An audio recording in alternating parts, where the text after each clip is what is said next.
Two men burned inside a Lockwood tanker wash bay explosion have been flown to Salt Lake City for treatment. Q2's David J. has more on Thursday afternoon's explosion on North Frontage Road.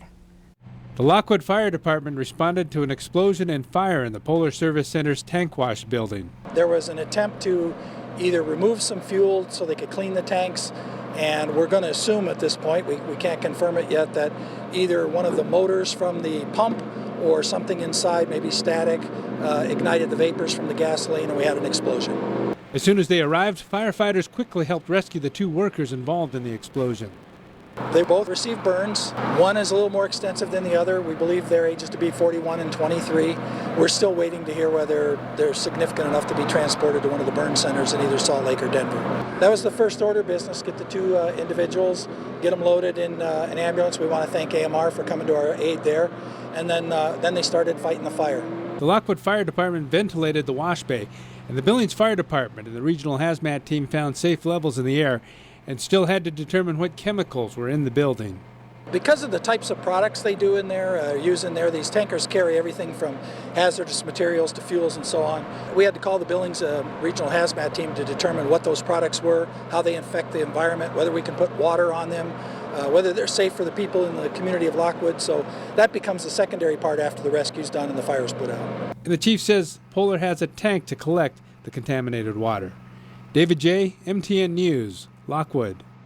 And David J. tells us firefighters cleared the scene a little before 7 o'clock last night. In Billings, community members got their first look at plans for the proposed Southside Aquatic Center. It would sit adjacent to Amon Park in South Billings. There are two potential master plans drawn up by A&E architects. Plan A includes 6 basketball and volleyball courts, a practice and competition ice rink, plus a pool. With a price tag of $71.5 million, it would sit on 163,900 square feet of land. Plan B is bigger and costs more. On 224,000 square feet and costing $102 million, there would be more volleyball courts, plus a walking and jogging track and a 50-meter competition pool. The aquatic center would be open to the public, but also available for tournaments, including basketball, volleyball, hockey, or swimming. This is something that our community really needs. We need to step forward and take that opportunity that's before us and really capitalize on it, not only for our local population, but then also how does this recreation center become a draw regionally? We can create a facility that doesn't exist in the state of Montana right now and really become a regional draw. They hope to have the master plan wrapped up by June of this year, then focus on funding and execution. Turning now to the campaign trail, he has already made history as Montana's first African-American mayor, and now it appears Helena's Wilmot Collins is considering a run for the Senate. Sources close to MTN say the Democrat will challenge Steve Daines in 2020. I may not look or sound like the regular politicians, but I'm a hard worker and I get things done. Collins, who originally came to the U.S. as a refugee of the Civil War in Liberia, took to Twitter to post this video. In it, he says many thought a refugee could never be elected to office in Montana, and let's prove them wrong again. He is set to make an announcement this Monday in Helena.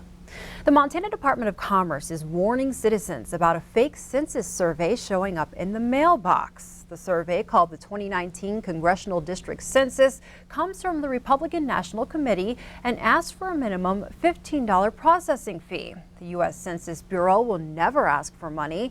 The official census begins in March of 2020. The census count is important to secure federal funding and will determine whether Montana will get another representative in Congress. New details in the federal court case of a Billings man accused of defrauding nearly a dozen banks across the country. 47-year-old Todd Kapser faces 3 charges as part of a scam to get a $43 million loan from a Canadian bank to buy 2 oil tankers. In March of 2018, a shipping firm managing the tankers fell behind on loan payments, so Kapser went to other banks seeking loans, including one in New York.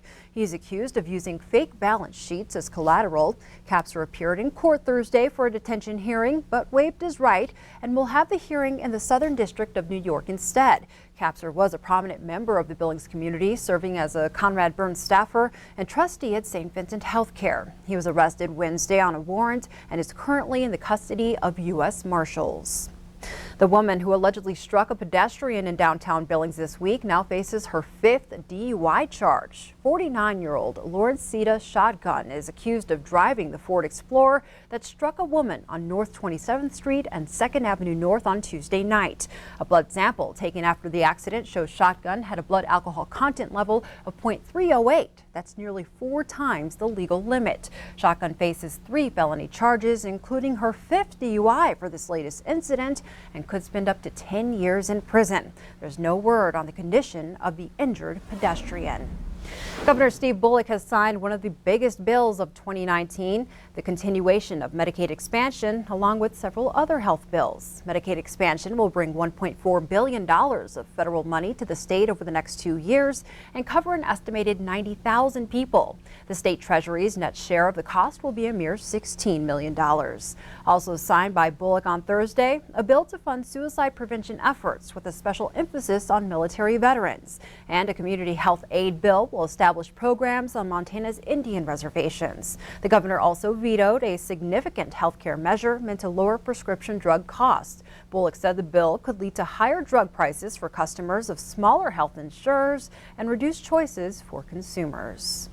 With sports betting becoming legal in the state, Montana lottery officials say they're already hard at work on implementing sports wagering. Montana Lottery Communication Manager Jennifer McKee says the lottery is still in the design phase, but feels confident in being able to roll out sports wagering just like any of their other games.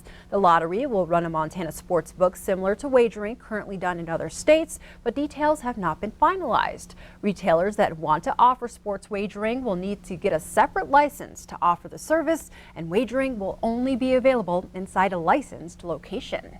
So what that means for Montanans is you won't be seeing sports wagering at every grocery store and gas station that currently sells Montana Lottery. It will be only locations that get a sports wagering license, and it'll only be in locations where it makes sense. McKee added the Montana Lottery wants to make sure sports gambling reflects what Montanans want and highly encourages people to send in their feedback. The law gives Montana Lottery officials a year to implement sports betting. Well, new numbers are in from Missoula County as 2,000 people have now come in contact with whooping cough. 89 cases have been confirmed, with 18 area schools feeling the impact. Health officials say the majority of the whooping cough cases involve both vaccinated and unvaccinated high school students. Nurses continue to screen students and identify close contacts. Well, time is everything when it comes to treating stroke. That message is front and center as May is Stroke Awareness Month. Stroke symptoms can be relatively painless.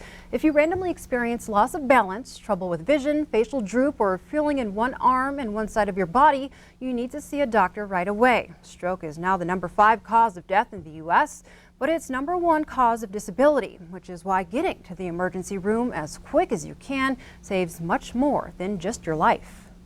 Have these kind of symptoms, get in as quickly as you can. We'll sort out what the process is.